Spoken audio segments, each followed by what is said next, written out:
इस वीडियो में मैं आपको दिखाऊंगा कि कैसे टाइपराइटर इफेक्ट को ऐड करते हैं।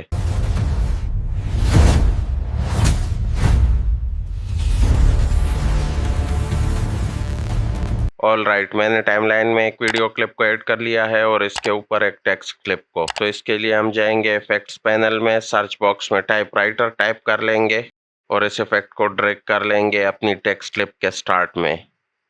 ऑल राइट, तो जैसा आप देख सकते हैं ये more of a wipe effect लग रहा है। तो इसको एडजस्ट करने के लिए हम इफेक्ट को सेलेक्ट कर लेंगे और इफेक्ट कंट्रोल्स में जाएंगे। First of all blinking cursor को शो करने के लिए कैरेट कंट्रोल्स में विजिबल के इस चेक बॉक्स को टिक कर लेंगे और इसकी विड्थ एंड हाइट को एडजस्ट कर लेंगे। मैं 15 और 125 रखना चाहूंगा, आप अपनी मर्जी के मुताबिक जो भी रख ले। आप कलर भी चेंज कर सकते हैं, फॉर एग्जाम्पल मैं ब्लैक रखना चाहूंगा।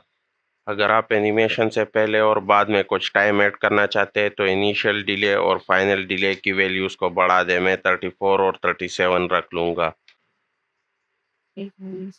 एक काम जो आप कर सकते हैं, स्टार्ट लाइन डिले और एंड लाइन डिले इसको भी एडजस्ट कर सकते हैं। ये इनिशियल डिले को कैंसिल नहीं करता बल्कि इसके साथ काम करता है। तो इसकी वैल्यू को इंक्रीज कर ले, मैं 20 और 56 रख लेता हूँ।